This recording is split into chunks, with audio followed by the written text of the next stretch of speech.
Do do do do do.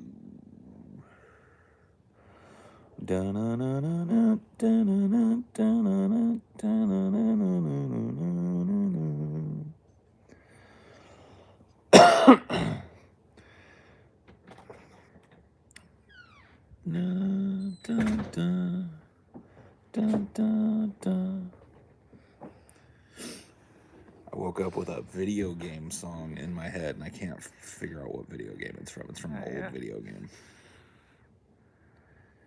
It's like right on the tip of my consciousness.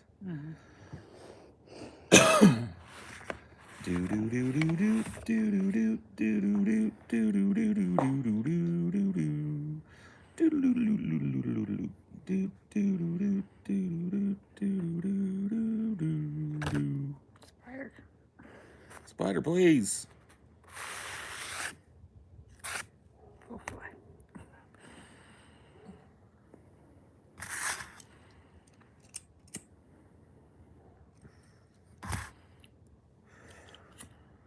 How salty are we today, Paul?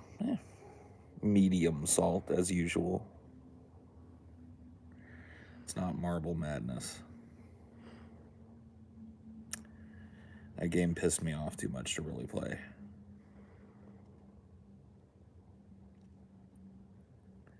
Oh, well, I'll think of it.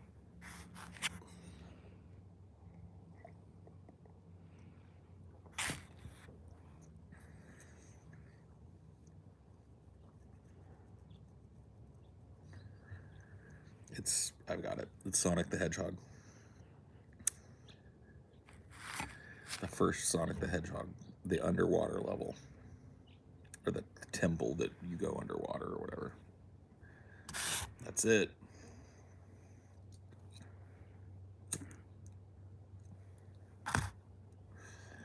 Did you enjoy video games less and less as you got older? No, not really. I still enjoy them. I think I just enjoy them for different reasons now. I think when I was a kid, I enjoyed them just, for the very fact of playing them no matter what they were. And now as an adult, I enjoy finding video games that engage certain parts of my brain, scratch a certain itch, etc., etc., etc. There's a lot more video games available now than were available when I was a kid, too. Glut of choice, I suppose.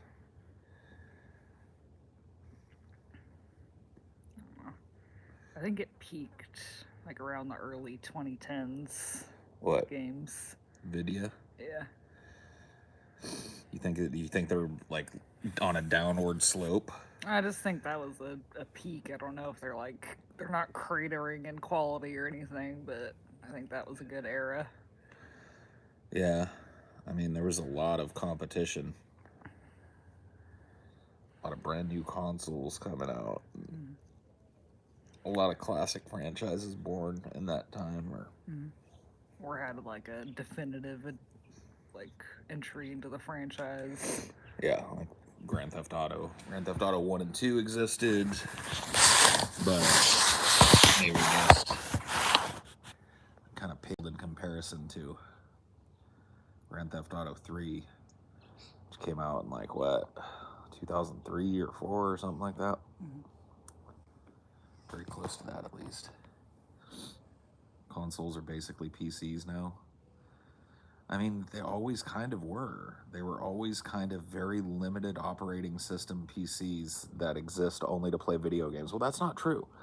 They've taken functionality away from consoles, which is utterly strange to me. Like the PS3, you could set up the PS3 without hacking it or anything to stream music from your PC in your house into your living room and onto your, assuming you had like a big speaker system in your living room or were having a party or whatever, your TV would turn into a big visualizer and you could skip around the MP3s and shit that you had on your PC. And they took that functionality away. Like PS4 doesn't do that. In fact, I'm pretty sure neither PS4 nor PS5 have any functionality with music. If you've got a music collection, you can't do anything with them. You can't even put an audio CD in a PS4 and play it. You used to be able to do that on the PS3. Can't you like add Spotify to it though? I guess. It's more the functionality of hooking it up via Bluetooth or whatever to your PC, so that you could stream things from it to it.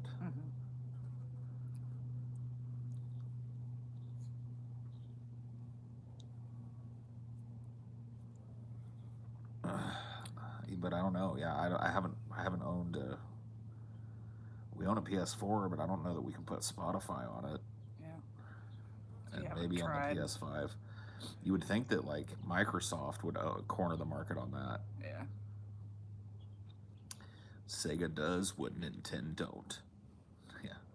I remember it was so cool when like the Wii had like a browser. Oh yeah.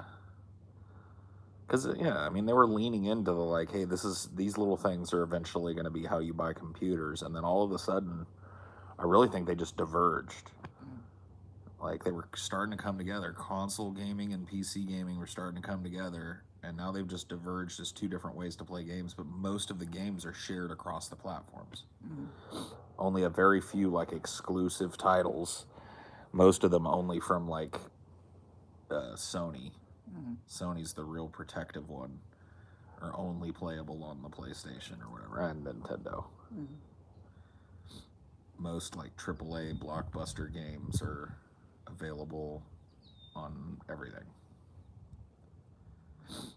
Sony released a custom version of Linux on the PS2 to show that it could be used like a computer. Yeah, that's what I'm talking about. I know people did some crazy, and it wasn't even illegal, crazy like modding of their consoles, so that I remember people were modded their consoles so that they would play ROMs of old Sony games that weren't compatible. There was also a backwards compatibility thing. The PS3, you could play most PS2 games and some PS1 games on it, if I'm not mistaken. You could just take the discs that you had and pop them in, and they would load up the old OS, and you play it. And they just stopped doing that. So, like, a PS4 game won't play on a PS5 game. You got to get the PS5 version of it. It's like they made them less utilitarian and more just. You don't own the games anymore. Well, it depends. You can still own the game.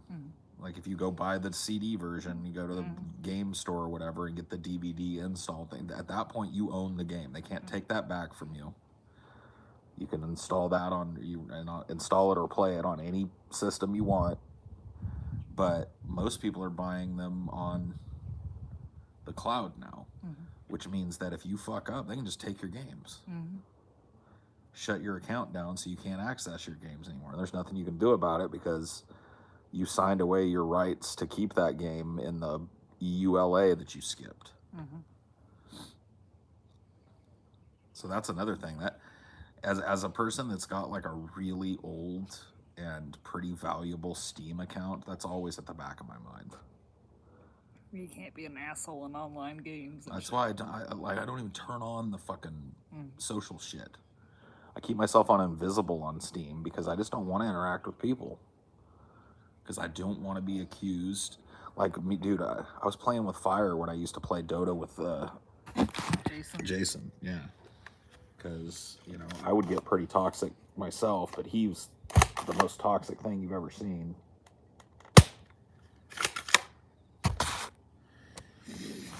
Literal, like, definition of toxicity in a video game. I found it incredibly funny. I don't know why. But watching him, like, tea kettle at people and just release every kind of fucking slur you can think of. Because he would get so mad and so invested. And I was really never able to get to that boiling point where I forgot all social decorum, and just started. He would just unleash the beast.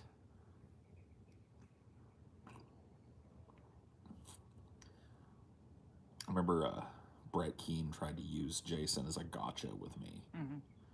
Because Brett Keane used to keep this like Google Voice number opened where you could leave messages and shit. And Jason would just call it and say the N-word over and over again with a hard R until it was done. And he took credit for it. And at the time, everybody knew he was my friend and stuff. And so the manatee comes at me with like, what about your friend Jason telling all the racism stuff? And I was like, Jason's a grown-ass man. Why don't you ask him? You ain't his keeper, that's for damn sure. Well, that's what he was trying to imply. It was like, you sent him over here to say all that stuff. I was like, dude, I don't send Jason anywhere. Jason's doing that. Trust me, when he's not doing it to you, he's doing it to some people on fucking Dota.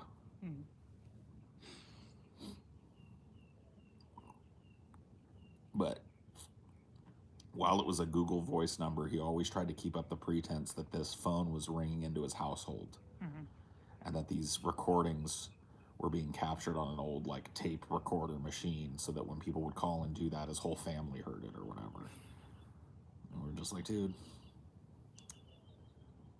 I missed your super chat. My bad, friend. Let me scroll back. What do you think about the Philippines electing Ferdinand Marcos Jr. To be the new president and Duterte's daughter as vice president? So, yeah, like the Philippines electing Bong Bong Marcos. We were actually watching a little bit on, what is that? Oh, on like John last Oliver's week show. today, yeah. He's actually the only media outlet that I've seen give any kind of coverage to it beyond just glossing over it as a news story. And he kind of went back and talked about the Marcos regime and how it just fundamentally looted the Philippines of all its worth, and then absconded with it when the people rose up against them. And none of that money was ever returned to the Philippines. And Bong Bong Marcos, who's the son of Imelda and can't remember his dad's name, Marcos, the original Marcos regime. You know, he's got that money. He's been living on that money. He's, you know, thought to be a billionaire at this point. And all of that is just looted shit from literal, like not just financial looting. Like, they looted all the gold out of the country. They looted everything, like every precious resource they could get their hands on. They just took it. And got asylum in the Hawaiian Islands. And so apparently there's this incredible re-education, incredible not in a good way, re-education campaign going on in the Philippines where they're teaching kids that the Marcos regime was good. Martial law was good. Yeah, that it was good for him to impose martial law on the country and blah, blah, blah. And they were, you know, the best president that the Philippines ever had was Marcos. And, you know, history has been fundamentally rewritten. Plus all the online fake news shit, too. That was a huge, probably, factor in the campaign winning. Yeah. So, and then he joined up with Duterte, who's the previous brutal dictator of the Philippines. It's just, you know, dictators are back, baby. Dictators are back in a big way.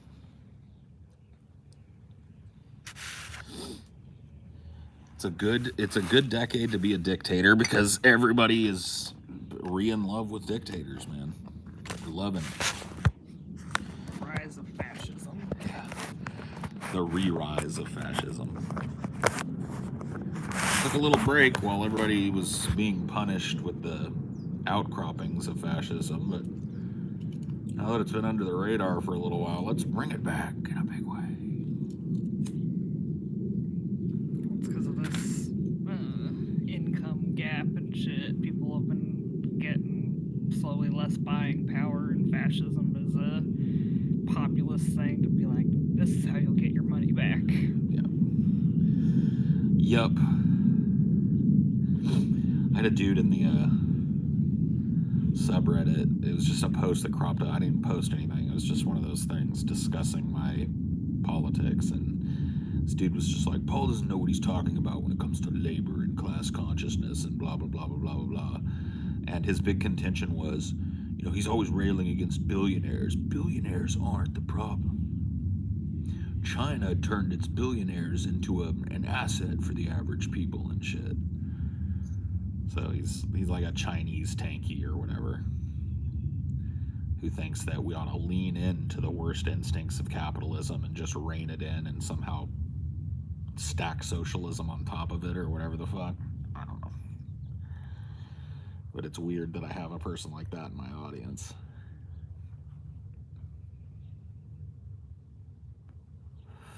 I thought it was hilarious that there was a couple people offended that you dunked on Joe Rogan in that episode. Like, but I like Joe Rogan. Why my favorite podcast fighting? Whiny fucks. And in order for your two favorite podcasts to be fighting, Joe Rogan would have to like respond, you know. Yeah.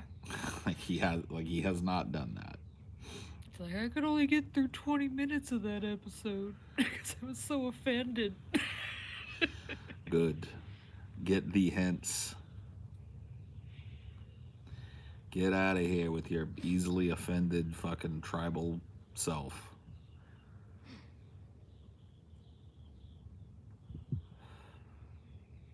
Vamoose.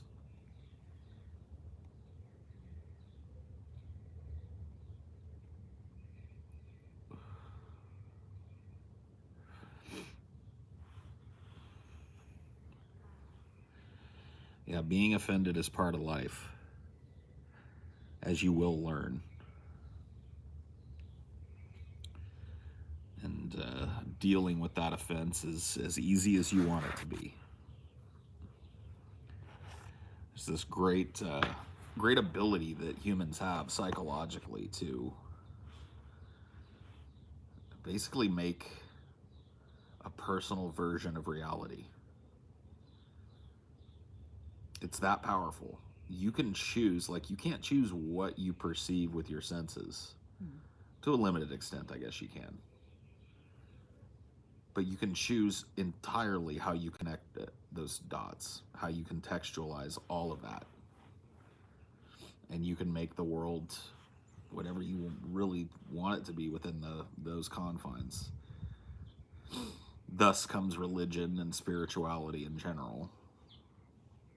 But it's true even with non-religious, non-spiritual things, like offense. Mm-hmm. Like, I can read something and be offended by it and let it go just as quick as it offended me. Because ultimately, my offense is impotent against it. You know? There's probably a million other people on the planet saying the same shit that offended me. And I can either move past it or stay in an apoplectic fit. And this generation really seems intent on at least trying to police the world of anything offensive. And to me, that's the destruction of art. Mm-hmm. That's not just getting rid of right-wing trolls who spam the N-word and shit. It is, you know, that may be your goal, but when you're talking about digging down into the meat of every issue and finding what offends you about it and making that taboo, man, you're killing art. You're killing expression. You're killing one of the rich experiences of being a human being. And one of the rich ways that human beings express that experience. Yeah, and not being able to separate the art from the artist, trying to cancel these music artists. Right. I think a lot about that Werner Herzog documentary, Cave of Forgotten Dreams. Yeah. Where, you know, these people just kind of like basically stumbled upon this prehistorical art gallery where one of the first human beings, you know, was expressing him or herself by drawing animals and people on the walls in these incredible ways. And animals fucking humans. Yeah, I mean, there was animal human hybrids and all kinds of crazy shit up on the walls, and I just imagine, like, had this element existed in mass back then, that person's work may have been just scrubbed off the walls in indignation. Mm-hmm. You know, if people say, you can't do that, you can't make a picture of a buffalo in here because it steals the soul of the buffalo out there, and they won't, you know, or whatever their stupid belief was that made them offended. Mm-hmm. And those pieces of art, which genuinely tell us that human beings were human beings from the very fucking start. That art is something that is ingrained in us as eating, breathing, shitting, and sleeping is. You know, they might have been scrubbed off the walls. They might have been changed. They might have been curated in such a way that, basically destroyed them. And I see it happening now. Like Kendrick Lamar, right, recently released an album, and there's been a big kerfluffle over the fact that he uses the word faggot on the album. And there are people now. I'm not even a big Kendrick Lamar fan, but I went and looked into it to see, oh wow, is there a rapper still throwing around faggot like it's 1995? Let's see. And I went and listened to some of the music, and I found the reference in a song, and from what I could tell, the song was about social ills. It was illustrating the social ills that we live with. And so, in illustration of that fact, he used a word that's kind of persona non grata now in the music industry and movies and everything else.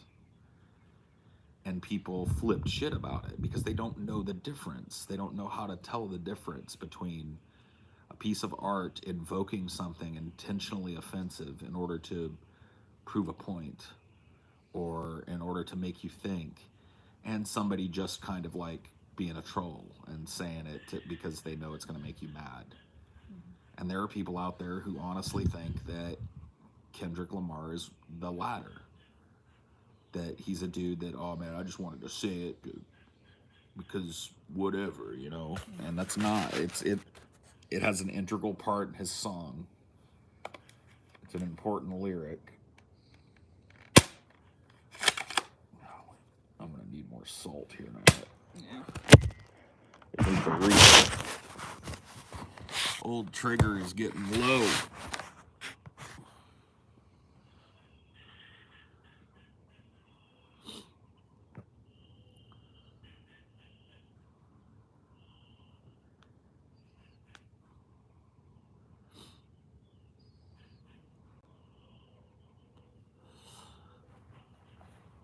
Yeah, that's not to say that people can't be offended and voice their offense at it, but No. having this expectation that like, oh, this person shouldn't even have their music listened to, or shouldn't, or the all popular, we should bully this person until they come out and admit, okay, it was wrong for me to do that, and I won't do it ever again, or whatever.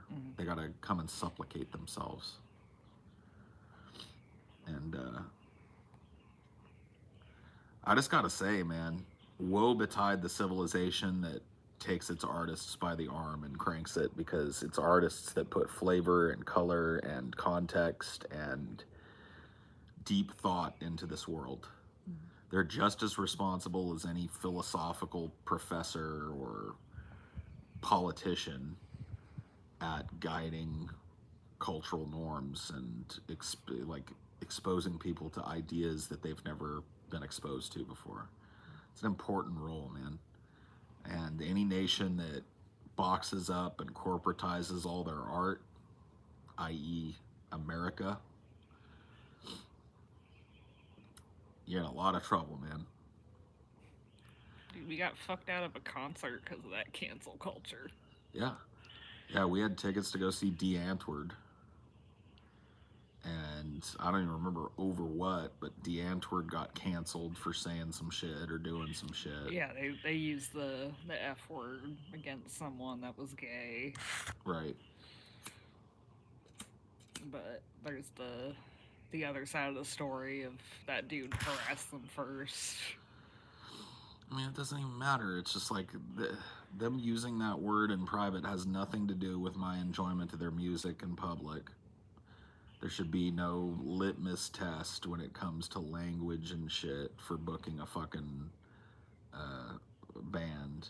Unless that band is just like provably hatefully racist Nazis or whatever. Like, I could see not wanting to have that in your venue. I mean, it's not like their songs were like overtly homophobic or no, whatever. They're not at all. And so, we're left with tickets to go see a band, and it just keeps getting pushed back and eventually canceled. All because they were in some kind of fucking drama controversy. And let your artists be crazy. Yeah. Let your artists be counterculture, please.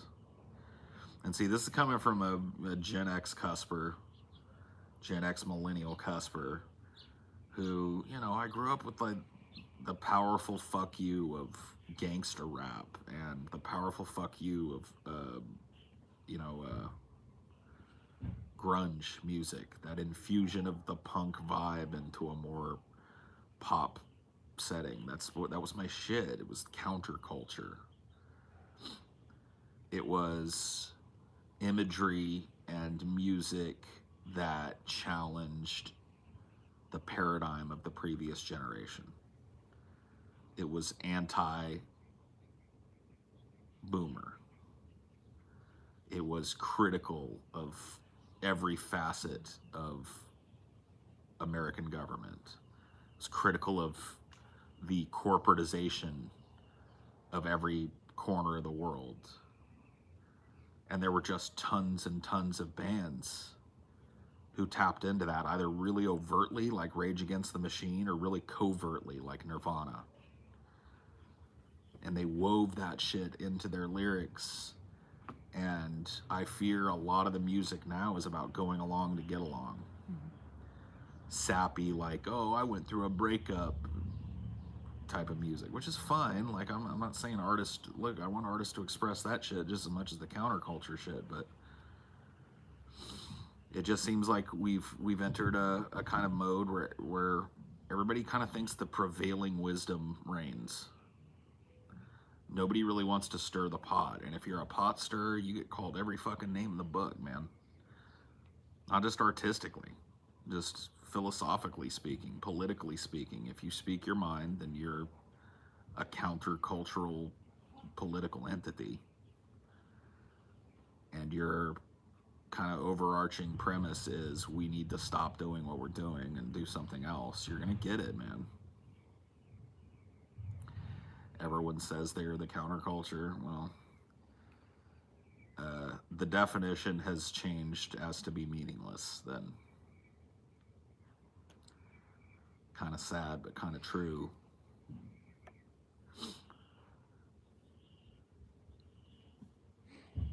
But yeah, like I said before, man, woe betide the nation that puts its foot on the neck of its artists. Because government institutions don't know how to make art. Corporations don't. Have you ever seen corporate art? You ever visited like a high-end corporate high-rise where they've got like the weird sculpture out front and the weird logo and everything's all clean and clinical on the inside? You ever hear corporate muzak? Not music, muzak. It's the type of shit that plays behind like corporate videos that are trying to sell things to investors or train employees. Type of stuff that plays in elevators. Yeah, muzak. Yeah, wasn't the person that made your intro like a corporate animator that was so fucking happy to have something non-corporate to do? Yeah, that's a good example of that. It's like the guy that made the long form deep fat fried intro where we're all superheroes and we're fighting the big brain thing. He gave us a screaming deal on that because he loved the pitch so much. And he told us, I spent my whole day making bland corporate shit, corporate animations, little faceless people walking around, and then a concept pops up, and then they look like they're, it's just like, he's like, I just spend my time doing so much boring shit that I, like, my whole brain lit up when you guys gave me your pitch. So I'm gonna, I know you guys said you can't afford my normal quote. I'm gonna give you guys a deal on this because I just want to do it. So here was a dude that for who knows how many years had been just not engaged because his art had been enslaved to a corporation, who was so stoked to get to work on something that was fun and interesting to him that he was willing to just basically take a giant pay cut to give it to us. And that's what I'm talking about, man. I'm not just talking about people poo-pooing language or poo-pooing content. I'm talking about the corporatization of art. I'm talking about artists getting snatched up and put on the payroll, you know?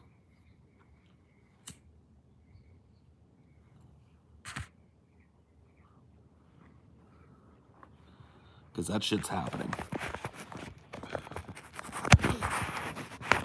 It's always so weird to me watching the number of people that are in here, because I notice patterns. Yeah. Like it'll shoot up to like 108 or like 110, and then right after that it's back in the 90s again. It's like there's like this group of people that just like cruise by and go like, nah. It's like, oh, all right, fair enough.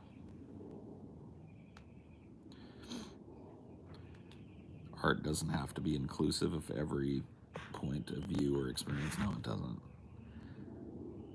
It doesn't have to be.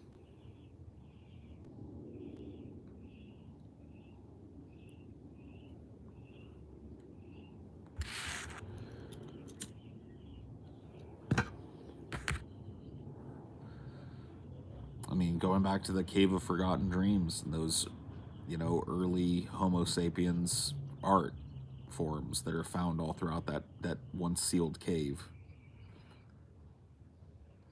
We learn more about our furthest ancestors from that than any speculation from archaeologists, biologists.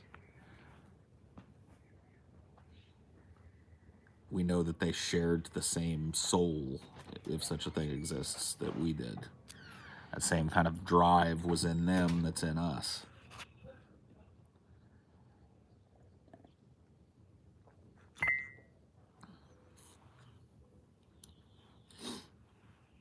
Oh yeah. You look at any ancient civilization. A lot of times their architecture was just a monument to art. They would build art to live in, you know, elaborate representations of their history and their beliefs and their wants and their desires.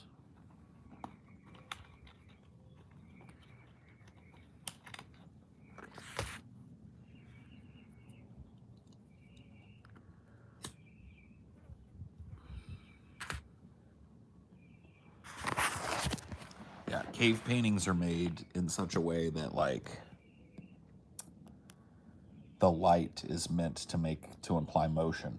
So oftentimes you'll see these like images repeated over themselves, and when you look at it in torchlight, it's like a proto animation. So think about that.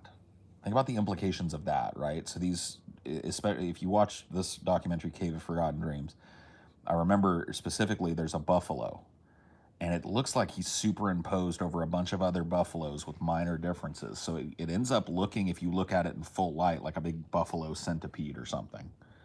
But if you look at it by torchlight, which is what a cave person would have done, it looks like the buffalo is running as the shadows play across and reveal the next buffalo. It gives a sense of motion. It's proto-cinema.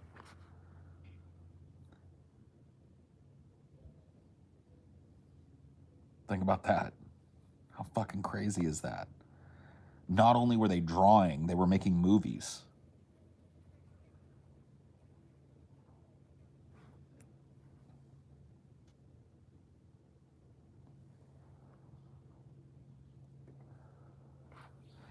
Fag Disney, yeah. Well, that's one of the things that's implied in Cave of Forgotten Dreams, because it just goes on and on. And, you know, they're trying to imagine whether this was just one individual who had this drive to decorate the whole thing this way, or if this place was a site of great ritual and respect, where people would come to have these possibly drug-fueled religious experiences, where you walked into this cave where there were moving buffaloes on the wall and representation of men fighting with woolly rhinos and saber-toothed cats, and even the stalagmites have art on them. And as you're torch plays across them, they seem to move and tell a story, and then you crawl deeper into the cave and there's another chamber with more art, and you scan it across, and then maybe eventually, you end in a room with one of the first actors. I tend to think that Nicolas Cage is right about the roots of acting being in kind of like early shamanic ritual. So the shamans and the leaders of the first religions were the first actors. It was their job to embody some of the things that are painted on those walls, which is this idea. And think about this. The idea that's on those walls is that humans came from animals. So in that one cave, you have the earliest art ever recorded by human beings, the earliest attempts at proto-cinema ever attempted by human beings, and an early concept that all life is connected to all other life. They don't know anything about what little religion or what beliefs or what kind of cults may have used those caves, but at the heart of it, it seems to be that animals and human beings have an intense spiritual connection with one another, which if you extrapolate that out, if you take that idea and you add scientific complexity to it, you have Darwin's theory of evolution by natural selection. The idea that we are them and they are us. We're made of the same stuff. We are the same things. It seems to be there. They call that animalism. When you find one of these early religions or cults that's based around the worship of animals in some way, particularly the worship of animals that are partly human or become partly human, animism, right? There's a lot of animism in Greek culture and Roman culture. The gods used to appear as animals quite a bit.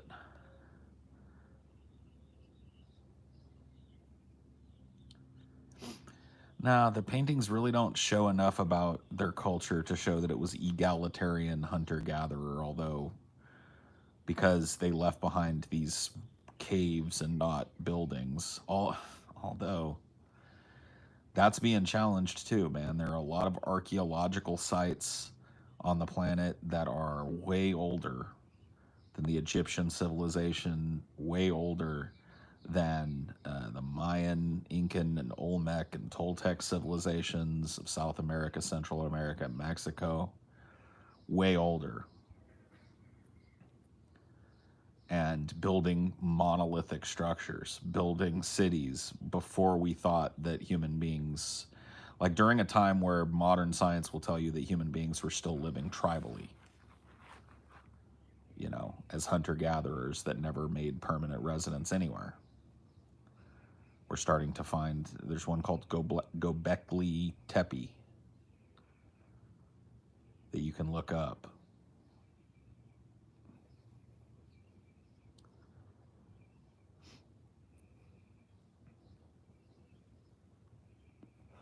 There's some crazy shit, man.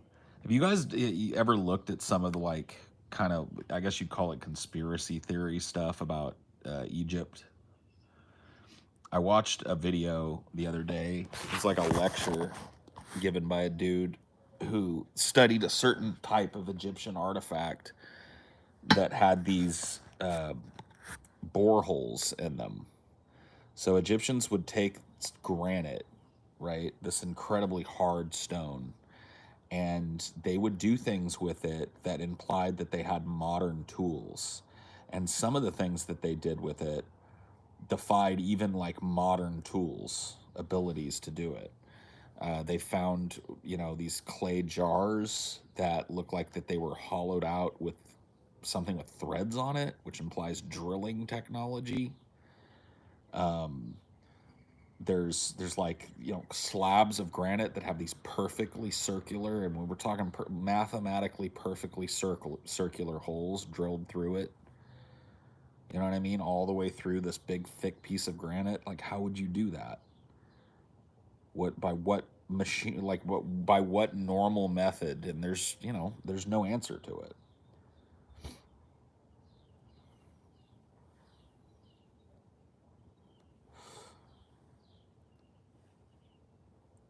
So there's a lot we misunderstand and just outright don't understand about our ancestors. That's kind of the point, I think. Is we make a lot of assumptions about people in prehistory.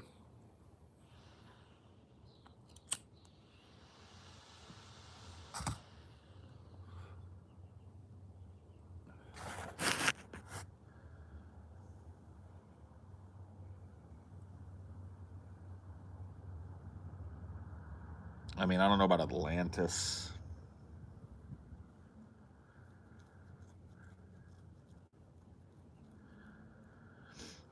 Yeah, I've heard shit like that before. I've heard, I mean, the Sphinx is another big point of contention because if you look at the area the Sphinx is built in, there's a couple of things. There's way more weathering, implying greater age on the body than there is on the head of the Sphinx, implying that the Sphinx may have been some other kind of monument, and then the pharaohs beheaded it and put their own head on top of it. Khufu, I think, is the one that's on the Sphinx.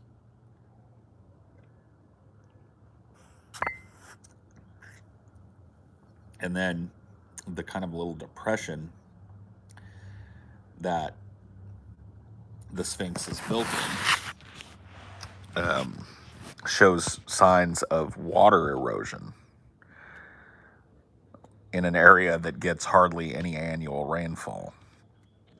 Like, so, but used to get a lot of rainfall, you know, wasn't always a desert. But that would imply, that the monument might be something like 60,000 years old instead of, 8.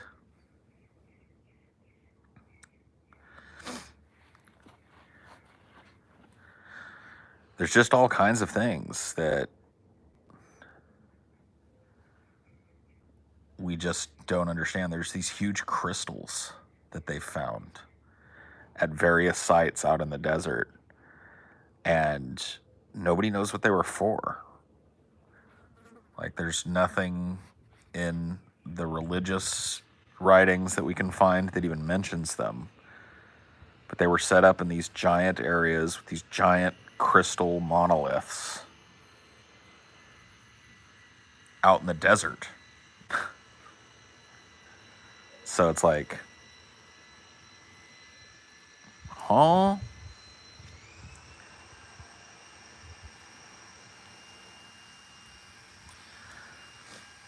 So we don't even have a good idea about the civilizations of peoples that left behind artifacts of their civilization for us to examine and contemplate.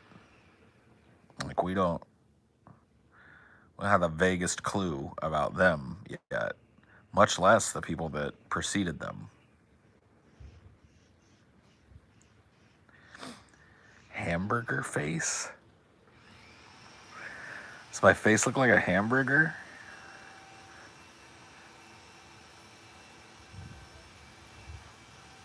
I don't think my face looks much like a hamburger I would want to eat. There's a lot of hairs on it. A little bit like a hamburger. All right, well, I can handle that. I mean, a hamburger is a funny thing to look like, but it's not entirely unpleasant to look at, No, no, no, he's not being rude. If I look like a fucking burger, I look like a burger, There are definitely worse fates for a man.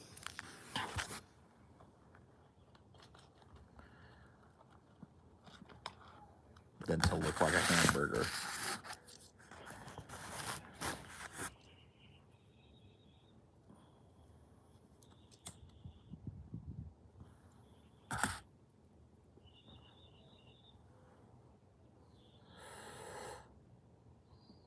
As long as it's not a veggie burger, yeah.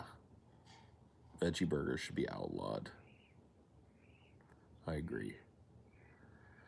There are veggies and then there are burgers. Mixing those two together, no. How tall am I? I'm 6'1" on a good day.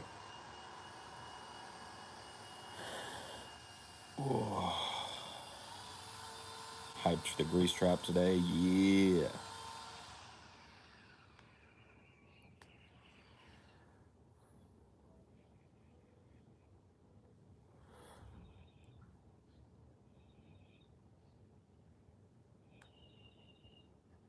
Nope. I'll eat a bean heavy veggie burger, but I won't like it. I'd rather it was a real burger.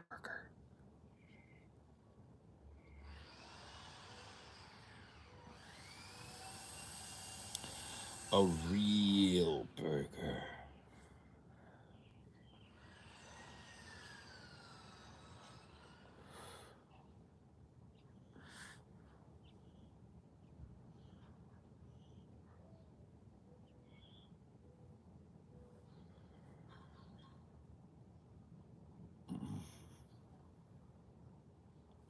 Ban veggie burgers. Ban the people that eat them.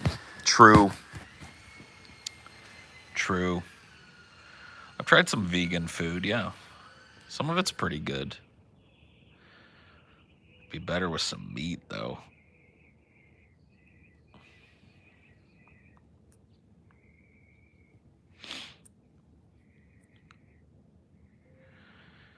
Is there an absolute truth? Not for us. Maybe there is, but it's beyond our intellect.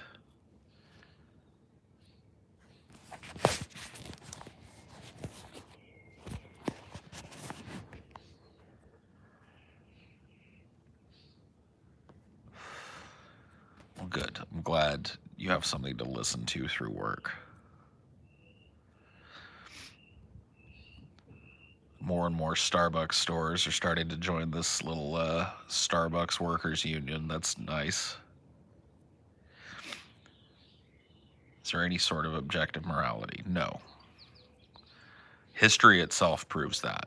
If you were to travel back in time, let's say that you walked into a time machine right now with your 21st century moral code, and you walked into the time machine and you walked out of the time machine in ancient Greece at the height of the Greek culture, you would find your objective morality, if such a thing exists, which I'm contending it doesn't, completely at odds with their objective morality.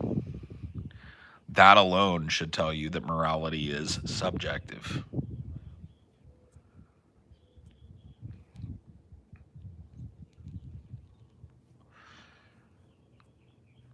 Same thing goes for any, like there are probably, there are existent, in fact, take the probably out of it, there are existent cultures on the planet today that hold a moralistic version or vision of the universe that is completely at odds with yours. Guaranteed.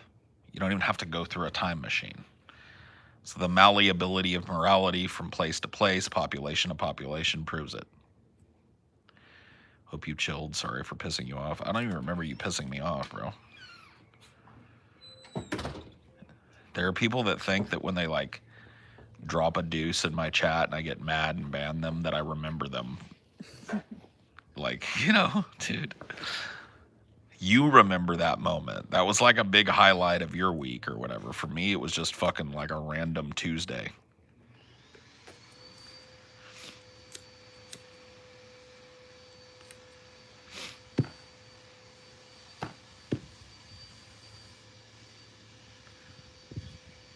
Yeah, dude, I have a hard time remembering my fucking mods and shit. Let alone random folk.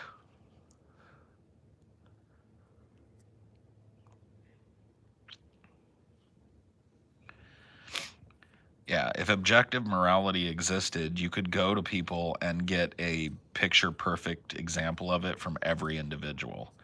But if you sit down, I shit you not, even if you took people that go to the same church, so you tried to find people with the same idea of an objective reality, and you sat them down and you interviewed them, gave them the same questions, you would come up with about 20 different versions of objective morality. It's just, it's absurd on the face of it.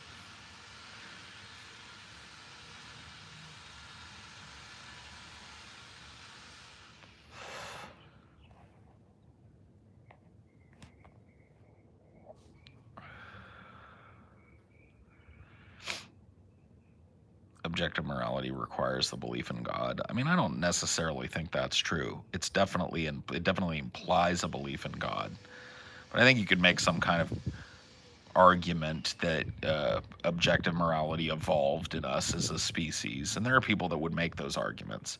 If you went back to ancient Greece, outright killing a person is wrong still. Stealing from somebody is wrong. So maybe there are commonalities amongst moral codes, but that doesn't make them objective. The fact, how many exceptions there are. right, and different ways of punishing it, and different ways of looking at it in society as an offense against society. And think about all the things that were illegal then that are completely legal now, and it makes no sense that they were illegal. You know, there's too much cultural drift to believe in objective morality. And I mean, if you extrapolate this out, there's too much of that to believe in an objective universe.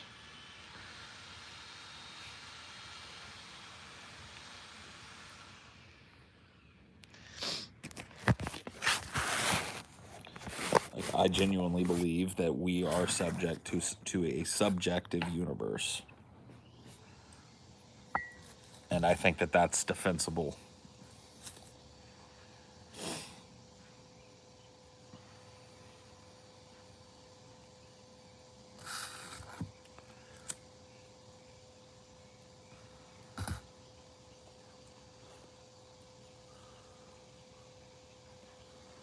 Like, objectivists will say things like, through sheer force of will, I went from this point in my life to this point in my life. And while willpower certainly had something to do with it, the fact that they were able to summon that willpower, the belief system that led them to even seek that willpower or that change in their life at all, and a million other things that were completely and utterly out of their control, subjectively influenced their ability to do it, or their decision to do it.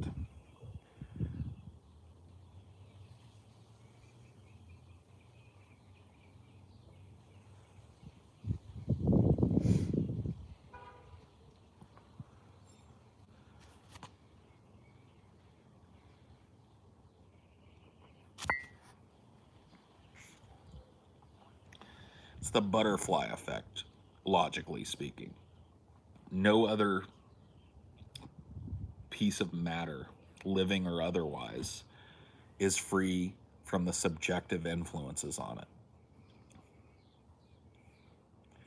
A rock only behaves the way a rock does because it subjectively exists on Earth. If I were to take that little pebble there and stand on the surface of another planet, it would possibly float away. It would cease to be the same rock that it is here. The only reason that that rock is what that rock is that the material that that rock is made of decided to coalesce into a planet of particular size with a particular moon and a particular distance from a particular sun. So much subjectivity involved in just the existence of that rock, let alone the plant sitting next to it.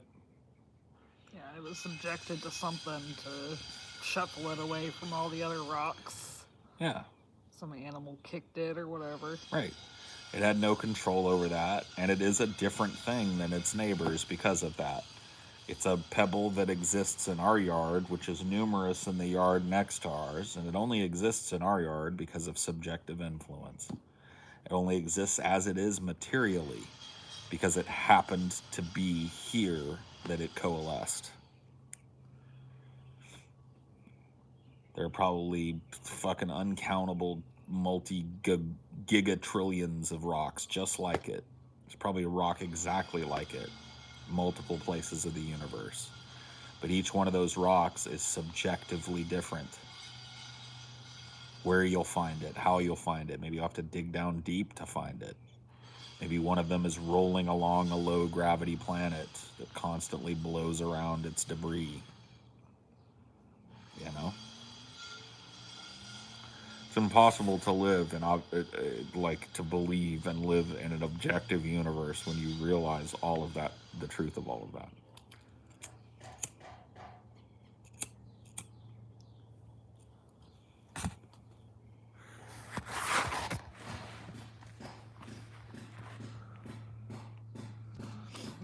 people reject it because they think it's depressing. Like, oh, I'm not in control of my life.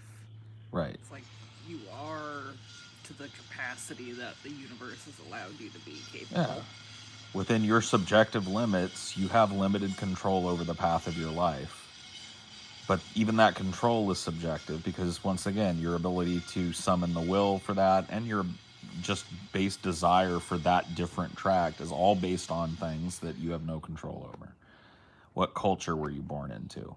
You're going to have a whole different set of desires for what a successful human being is if you're born in the United States, if you're born in Russia, you're born in Germany, you're born in Siberia, you're born in fucking, one of the Pacific Islands.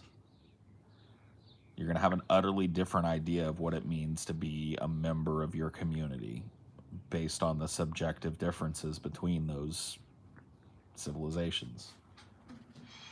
And so knowing that, how can you ever believe in something as silly as an objective morality or objectivity in your life?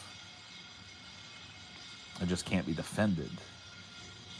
There are too many examples of it. Everything is an example of it. Look outside. I don't care if you live in a little neighborhood like me or you live out in the wilderness. Everything around you is subject to the subjective forces of the universe.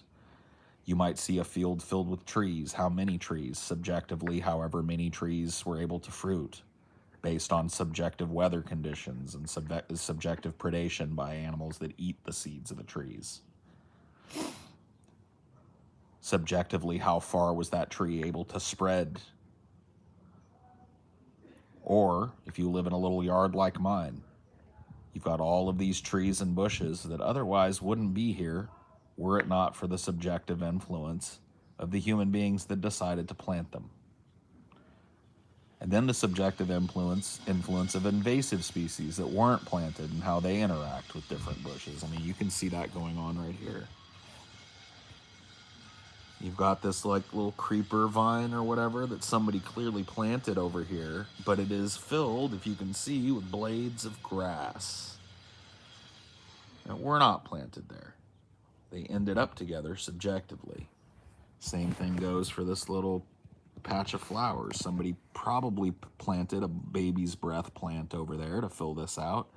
You can see sprouting up out of it some other kind of plant from within it. All of these plants existing subjectively. Dinor's over there sticking his face in the fence because he's got instincts. Yep. He can't control his nosiness. He feels it's his job to keep tabs on what's going on around the house.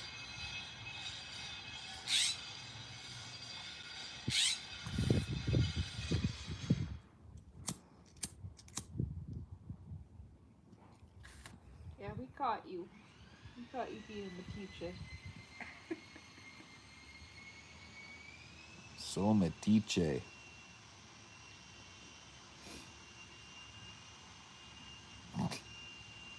What is it with you and concrete pissing lately? He just thinks he's on the grass because his front paws are on it. And he's dainty about getting all the way on the grass. Yeah. Touch grass, Dinor. So reality does us, we don't do it. Right. Right. You have absolutely no control over where you are in your life right now. It's all subjectively influenced by who your parents were, who your grandparents were. I mean, think about the causal chain that led to you. It's so long that, you couldn't even begin to fathom it. And somehow you're in control of everything that happens in that. It's ridiculous.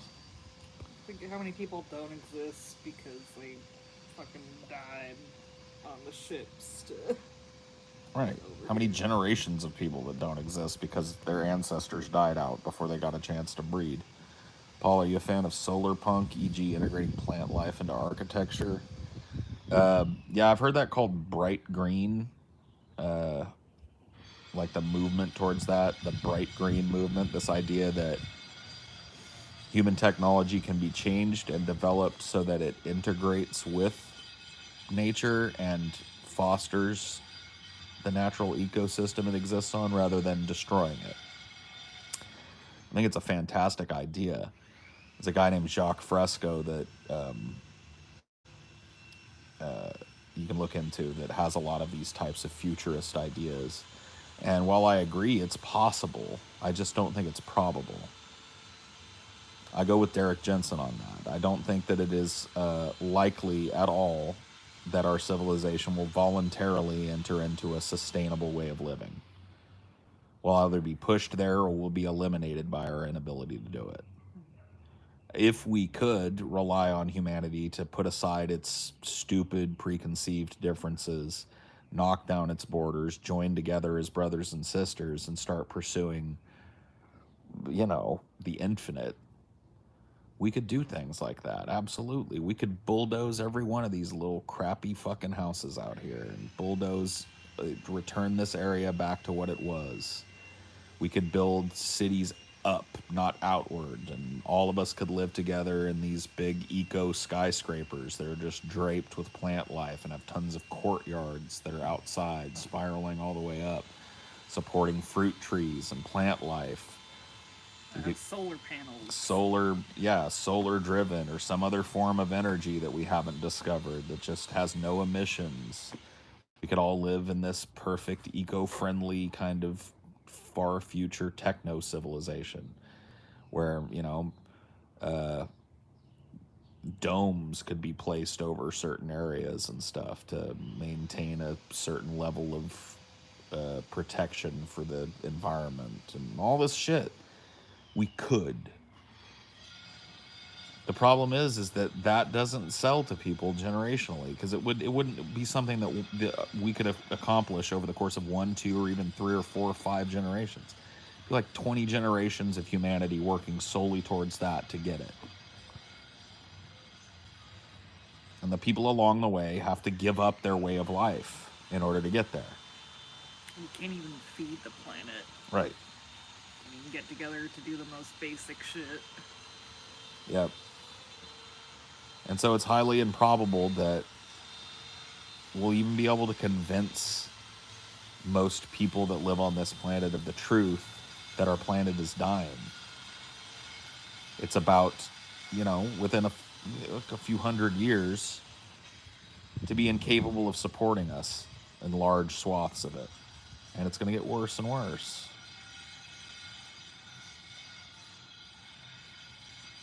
You can't even convince people of that, let alone convince people that the way that they're living is hyper destructive.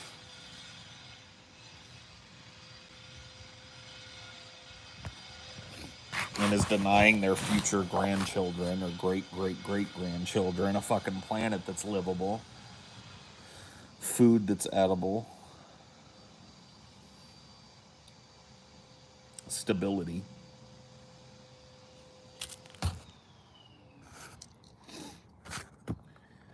Humans are always doomed to fail. Too much selfishness and greed. I mean, the right wants to take formula from babies at the border. Yeah. Let's seize the border babies' formula and give it to naturalized citizens. Like, what sense does that make? And think about the stupidity of this.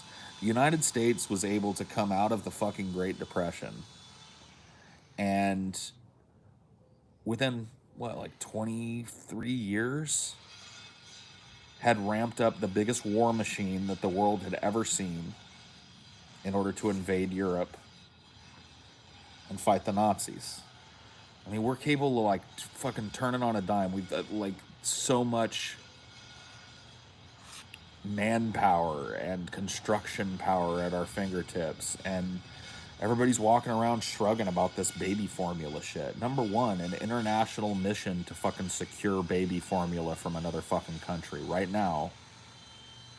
And the military should be doing this shit with their big cargo planes. That could be done today. Or just... It would cost $1 billion fucking dollars, but it could be done today. Make more formula here. Right, send in the National Guard to not only get these factories up and running again, but build new ones.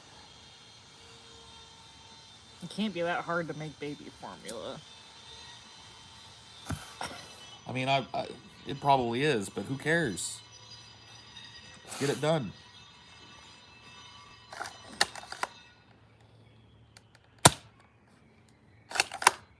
And it's our society that makes it more necessary, too. Like, having these two-income households be able to support a child when, like, the mothers just can't afford to pump.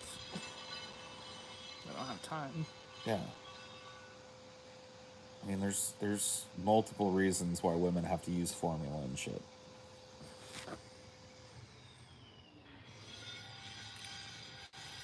But it'd be a lot less if they didn't have to work. Yep. Just use breast milk. Done. Okay, what if you adopted a baby? Where's the breast milk coming from? Or you're on medication that would fuck up your baby. Right. Or you had a double mastectomy to, like, fight the start of cancer. Or you've got genetically fucked up milk glands that don't produce enough milk for the baby. Or any number of fucking reasons. The people that just go like, use breast milk. I'm like, if you haven't been breastfeeding, like, that shit's dried up. You don't just make it happen again. What if the mother died in childbirth and it's the father taking care of the baby? Yeah. What's he supposed to do? He has nipples, Greg. Can you milk him?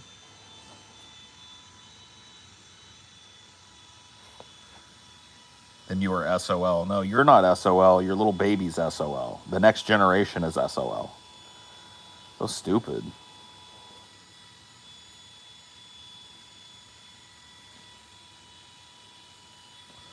Yeah, some babies have the inability to like latch on to the breast properly due to the mother's subjective nipple shape and whatever it is. Cleft palate or Yep. some shit. Got some kind of like physical deformity, however minor, that keeps them from latching on. Tongue ties. Tongue ties, yeah.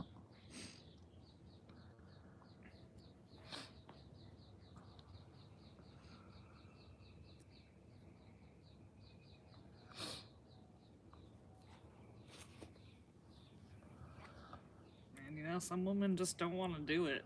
It's not, like, pleasant. I mean, that's fine. There should be formula on the shelves. There needs to be baby food on the shelves. Babies have got to eat. They can't eat steak and mashed potatoes and fucking mac and cheese until they're like, 3 or 4 years old. You can start feeding them that shit. They can't start eating horrible processed food until they're about fucking 2 or 3. You gotta have like good stuff for babies. Nutritionally dense stuff that's right for their stomachs.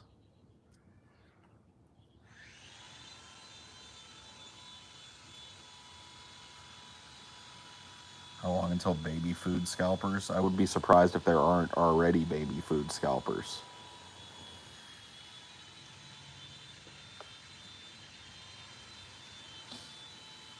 I'd be literally shocked if there weren't already people who had taken baby food into some of these areas and shit and fucking, or sold it on Amazon at a huge premium or whatever the fuck.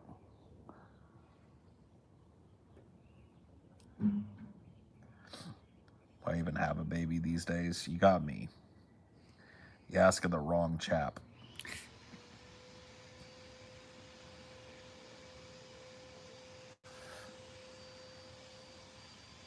Yeah, I couldn't even handle a baby. There's so many things that can go wrong with them. Just, like, little eggs. Yeah, dude, I'm glad I never had a child. I'm glad I won't. I feel like in a lot of ways I'm too selfish to have a kid. Like, I'm too busy. I've got a job that doesn't facilitate me being, because like I wear myself fucking out talking. I don't know that I could remain engaged in both my work and a child. I'm such a fucking anxiety case that I would probably just be worried 24/7, 365 about the kid. I'm just not made for that. I'm not made to be a parent. Yeah, you can't ban the kid when he's being an asshole, you know? Gotta deal with it.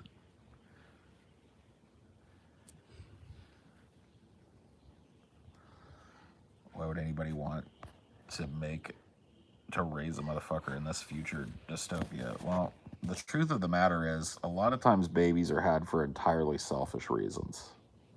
In fact, I'd say most babies are made with entirely selfish reasons. I want to have a child. It's like I want to have a child to demonstrate my love for this other person, or I want to have a child to demonstrate my commitment to this relationship, or I want to have a child because I think it'll smooth over the rocky parts of this relationship because we'll both have this thing that we have to focus on. Or I want to have a child because I want to raise another little being into exactly what I want it to be.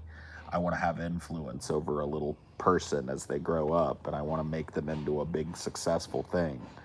Or I want to have a child so that my family will get off my back about it. Or I want to have a child for tax purposes. Or I want, you know what I mean? The list goes on and on.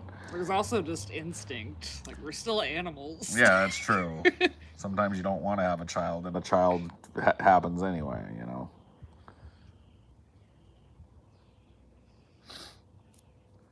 Can't do corporal punishment because that's child abuse now. Yeah, I mean, I know that's the way it's perceived and stuff, and I don't necessarily disagree, but the idea that you can't do it, it doesn't really bear out. There's lots of people doing it. There's lots of people still beating on their kids, spanking their kids, swatting their kids, corporal punishment shit.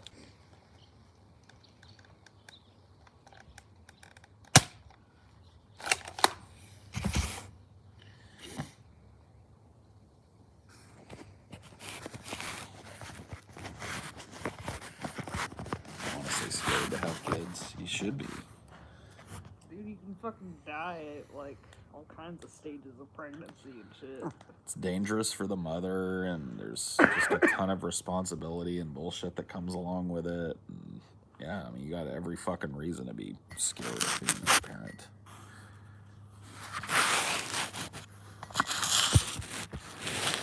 Corporal punishment is fine if it doesn't leave physical bruises on the child's body. So things like prolonged stress positions are good. You know, they use that in torture, like torturing, interrogation torture. So having your children stand up against the wall with their knees bent and telling them, you know, that they can't stop. Having the kid kneel on salt. That's what my stepdad said his mom made him do, because it was like dried rice. Yeah, waterboarding. I mean, what? See what I mean? And there's a psychological element to that type of punishment and shit that is just wholly negative. Doesn't matter if it leaves a bruise or not. You know, you can slap somebody in the face and not leave a bruise. You just give somebody a good stiff pop in the face and tell me that that's going to be noticeable in an hour. You fine with that?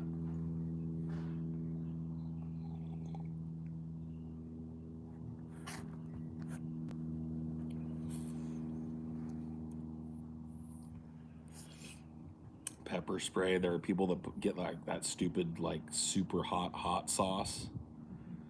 And if the kid cusses or says something that they're not supposed to say, they get a little spoonful of that hot sauce in their mouth. Back in my day, my mom used to cram a bar of soap in my mouth and make me stand there with it if I cussed. Didn't make you cuss no less. Nope. Did make me swallow a bunch of soap, though. Isn't that great? That's got to be good for you. And it's torturous. It tastes like shit. It runs down the back of your throat. You're forced to stand there with it in your mouth for a long ass fucking time. It's a torture.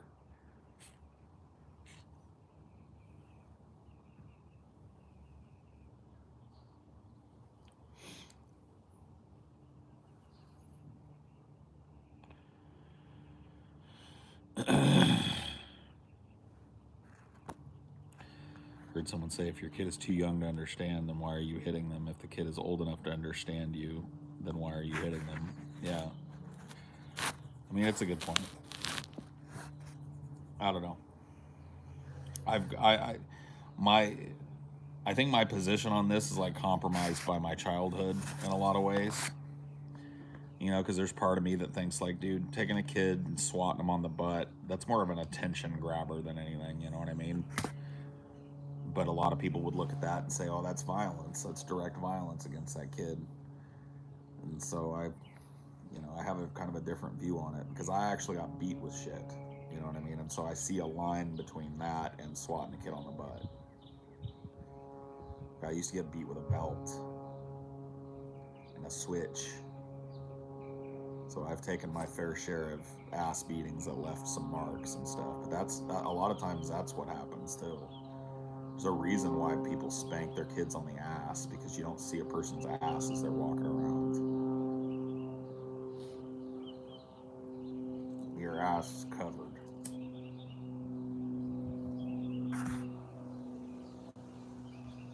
And so to me, I see a difference between that. It is fundamentally different, I guess, in the terms of how violent it is, but is it different psychologically?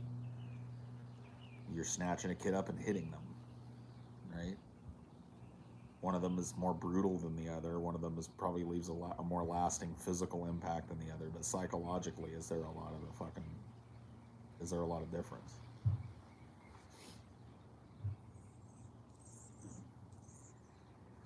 And I got to be honest with you, it's not the beatings that I remember. I remember getting them, but I don't remember the particulars of the beatings. What I remember is the lead up to the beatings, the psychological part of it. That was what damaged me. That's what left a lasting impression of helplessness and hopelessness and powerlessness on me.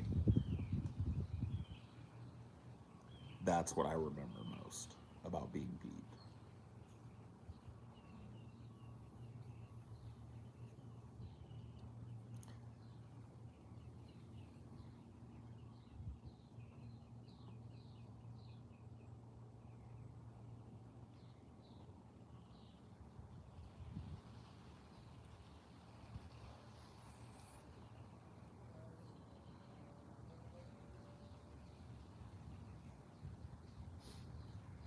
What traumatized me more was my parents poking at my insecurities. Yeah, see, I guess I was lucky with that. My parents, well, until I was a teenager, I didn't have a parent doing that. When I became a teenager, my mom stayed pretty fucking level-headed and kind to me. Didn't say mean things about me, you know what I mean? Like about things like my looks or any of that. Dinor, come here. Come here. Yeah, that's your little friend over there.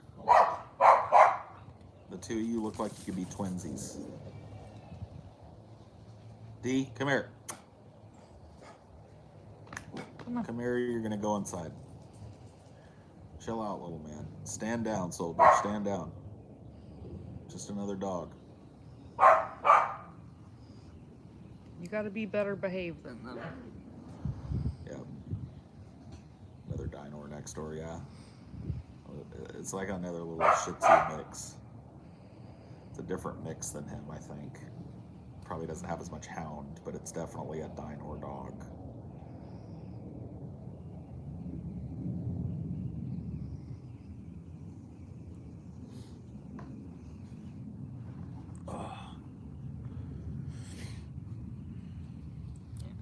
These boys are more than enough for us and kids. Yeah, for sure. D? D, you're gonna go in. Unless you guys can be nice. Say hello to each other. Sniff each other's butts. Oh boy. Uh-oh.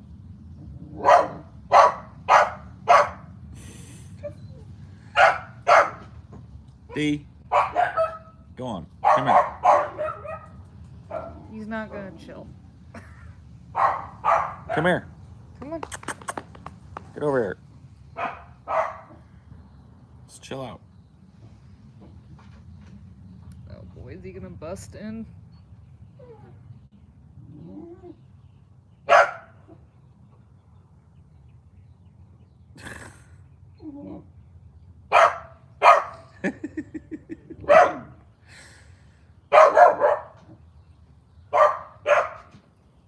He's trying to bust, man. Yeah.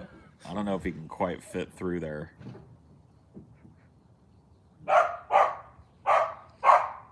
He can get his head through it, though. See? It's another dinosaur over there. It's your little cousin over there.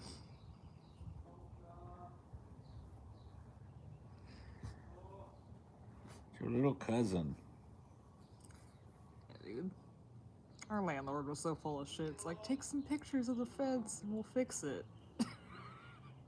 That dog was like halfway through our yard. That hole in the fence. They ain't gonna fix shit. They don't give a fuck. We just gotta live with it. Yeah. Lying that shit. Oh, we'll paint over the things on the walls. That's a one-way trip too, so there's a chance he'll fucking come over here one day and he ain't gonna be able to get back over.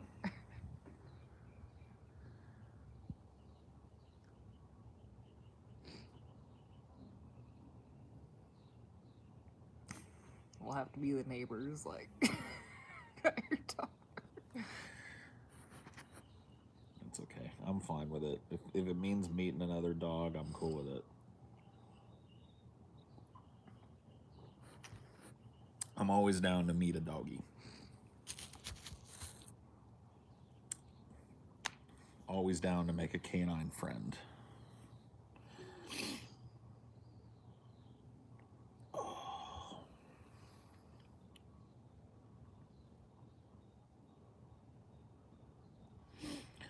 Been writing like crazy. I wrote some more of the Swayze script. Yeah. I'm gonna be finished with that in like one more session. Yeah. Get it recorded after that. Why not? It's in the bank, man, ready to be edited. It'll probably be, looking at the length of it, it's gonna be at least as long as the Alien review was. Maybe a little less. Maybe like a 30-minute video instead of 40. But it's a pretty funny video essay. I'm excited about it. And I've got other ideas that I want to just start on right after that. Cinema for Cynics is back, baby. Yup. Think C4C will have any live content. I was actually thinking about doing like a live stream over on Cinema for Cynics, maybe like on the day that the Aliens review premieres over there.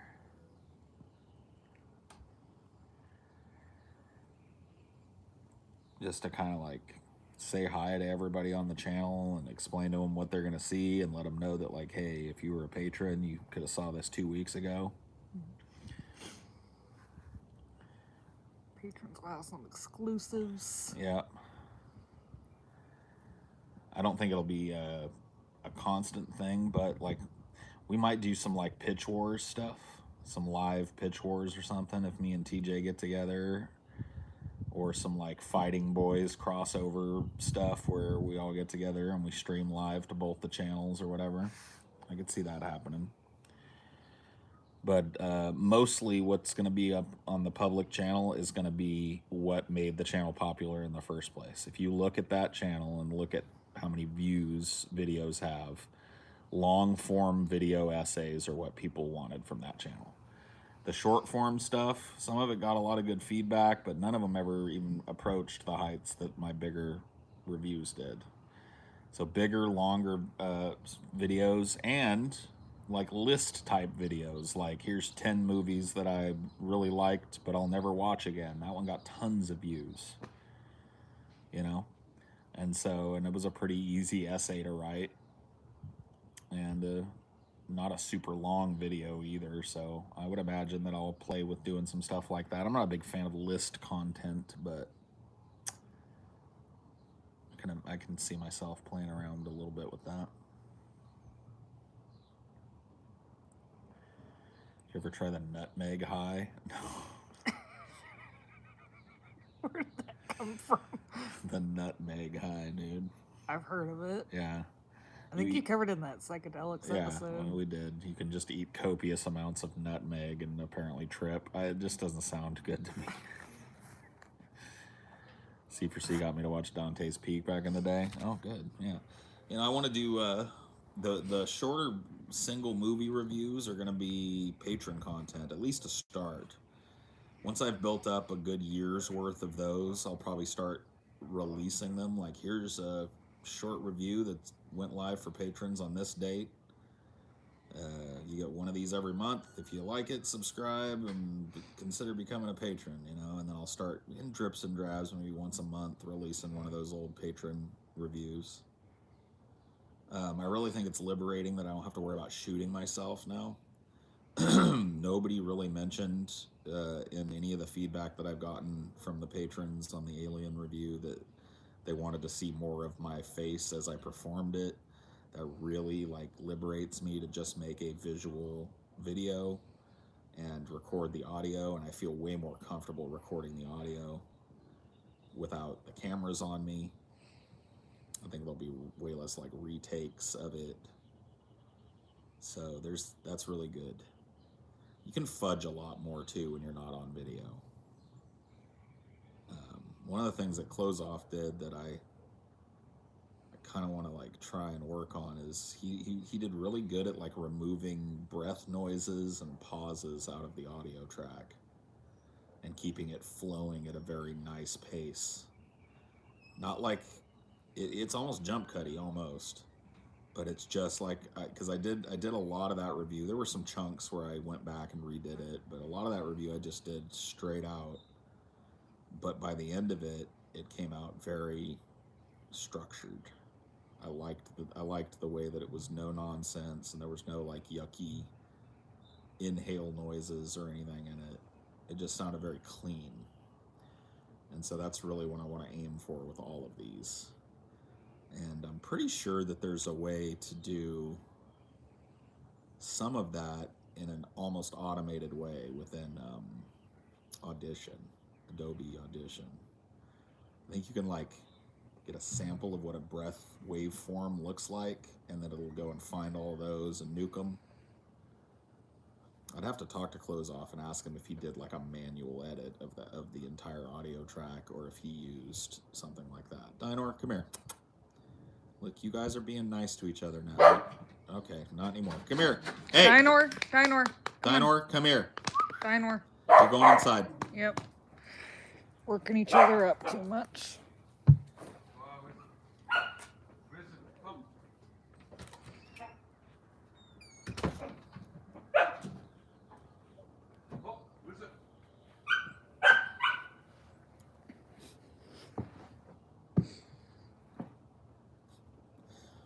Fluff monsters. Having a fight.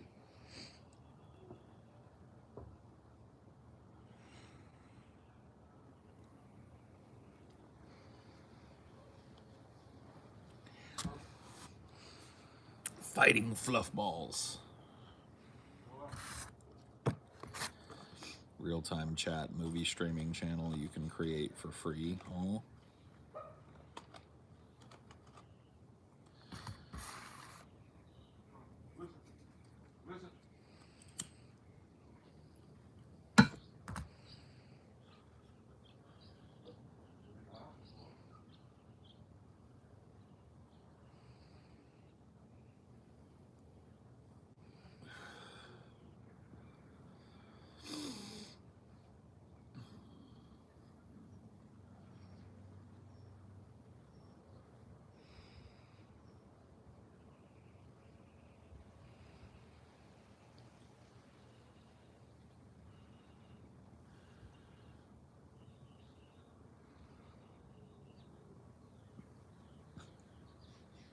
Hear Dinor in there. Yeah.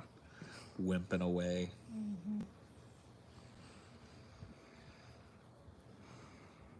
Those boys. Well, chat, you have one cigarette left to intrigue me with a discussion about something. Otherwise, cut this off.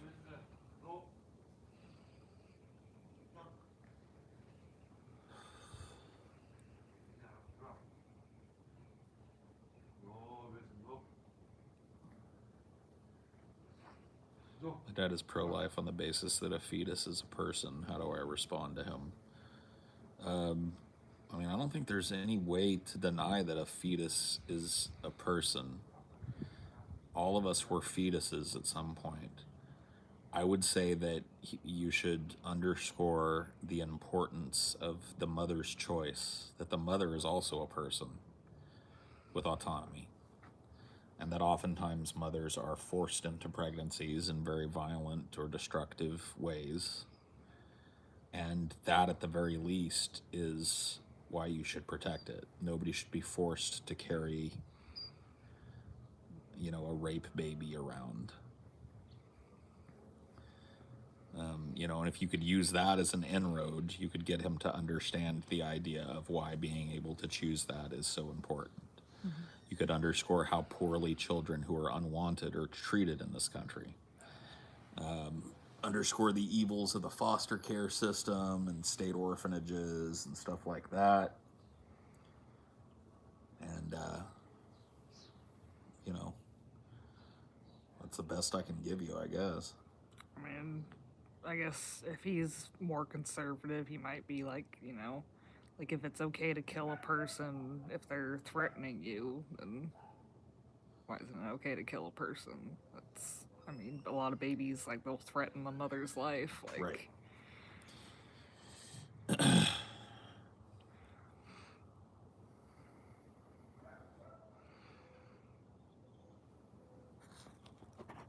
Argued with a friend who's a doctor that he thinks that as soon as the sperm enters the egg, it's human, and aborting that is exactly equivalent to murdering someone and should be punished as such. I mean, there are people that believe all kinds of crazy shit. Whether you're able to impinge on that with a little bit of nuance and logic, it's really up to your rhetorical ability and their openness to having their mind changed to things that, as we talked about earlier, you have very little control over.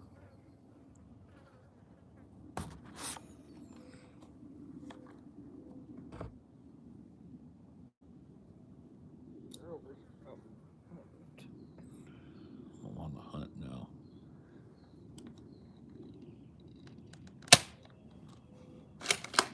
Sorry if I sprinkled you. Just a little. That's all.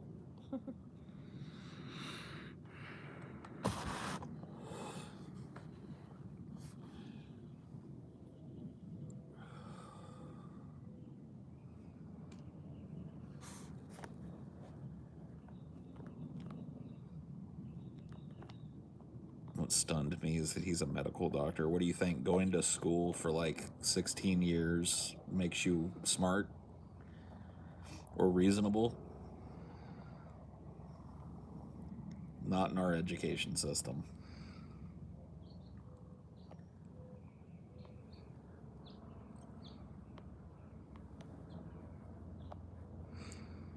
If life begins at fertilization, then trash cans in women's bathrooms are mass graves because most fertilized eggs don't implant. Yeah.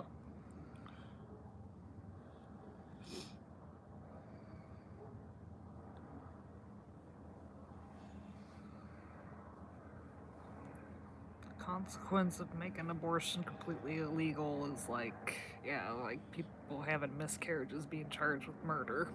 Yep. I've got to be honest with you on this abortion subject. I'm not a big fan of abortion. A lot of that has to do with subjective experience. I had a friend of a girlfriend back when I was in Arizona who basically used abortion like it was a birth control method. She worked at the same Applebee's that my girlfriend worked at.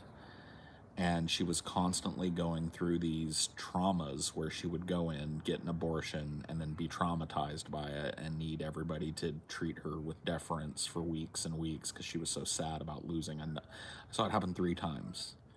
That was in the 3 years that I worked and lived in Arizona. And she pulled the same fucking thing 3 times. And that, to me, is just irresponsibility.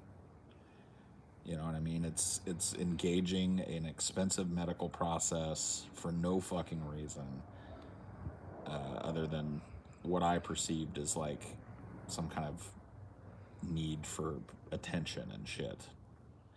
Like, there's no excuse really for somebody of the same means that my girlfriend and I had. We managed not to get pregnant, not knowing that I'm infertile, but we used protection. We used condoms. She was on the fucking pill. Like, there's any number of fucking measures you can take.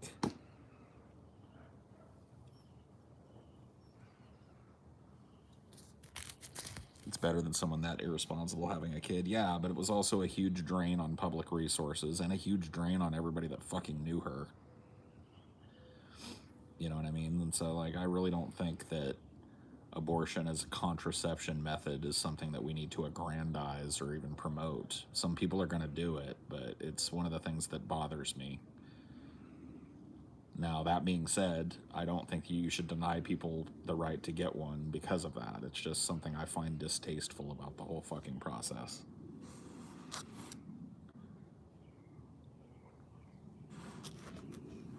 But yeah, it's like the same thing with like you know, some people game the system with social aid. That is me throw social aid down the toilet. Yeah. True. Oh, anyway, I'm out of here. I'll see you guys later. Bye.